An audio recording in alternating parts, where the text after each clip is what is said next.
William Morrow and HarperAudio present The Sea of Lost Girls, a novel by Goodman, performed by Natalie Naudus. Chapter 1.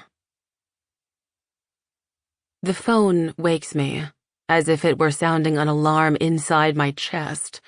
What now? It rings. What now? What now? What now? I know it's Rudy. The phone is set to ring for only 2 people, Harmon and Rudy. At least I made the short list, Harmon once joked, and Harmon is next to me in bed. Besides, what has Harmon ever brought me but comfort and safety? But Rudy... The phone has stopped ringing by the time I grab it, but there is a text on the screen. Mom? I'm here, I text back. My thumb hovers over the keypad. If he were here, maybe I could slip in baby like I used to call him when he woke up from nightmares, but you can't text that to your 17-year-old son. What's up? I thumb instead. Casual. As if it isn't, I check the numbers on top of the screen, 2:50 in the freaking morning. I watch the 3 gray dots in the text bubble on the left side of the screen darken and fade, in a sequence meant to represent a pregnant pause, the digital equivalent of a, what tech genius thought that up, my Luddite husband would demand. I get up, shielding the screen against my chest so the light won't wake Harmon, and go into the bathroom. When I look at the screen, the text bubble has vanished. Damn. I try calling, but am sent immediately to voicemail. I type a question mark and then stare at its baldness. Will he read it as nagging? If I can hear his 8-year-old voice in a single typed word, he can no doubt see my raised eyebrows and impatient frown in one punctuation mark. I add a puzzled emoji face, and then a chicken, and a helicopter. Mother hen, helicopter parent. If I make fun of my own fears, maybe he won't get mad, and maybe they won't come true. I am propitiating the jealous gods, spitting over my shoulder, knocking on wood. I wait, sitting on the toilet seat. Where is he?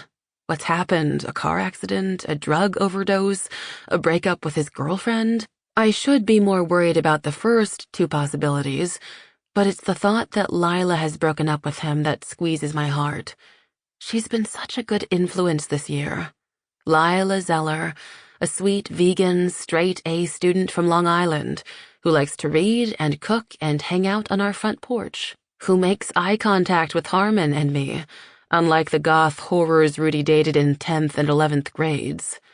Under Lila's influence, Rudy has done better in school, quit smoking, joined the track team, taken a lead part in the senior play, got it together to apply to college, and even stopped having the nightmares. Aside from stocking the fridge with almond milk and tofu, I've tried not to let on how much I like her, lest Rudy decide she's one of my enthusiasms and give her up the way he gave up violin, soccer, judo, and books. It's too much pressure, he once told me, when I see how much you care. Maybe I've played it too cool. Lila hasn't been around much in the last few weeks. I chalked it up to finals week and play rehearsals. Lila is directing The Crucible, and Rudy is playing John Proctor. Tonight was the premiere, but I didn't go because Rudy said he'd be too nervous if I were in the audience. I am allowed to go to tomorrow's performance.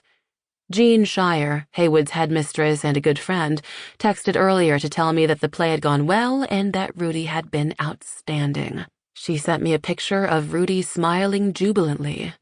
What went wrong between then and, I checked the time, 3:01 a.m.? 11 minutes have gone by since he texted. Where is he?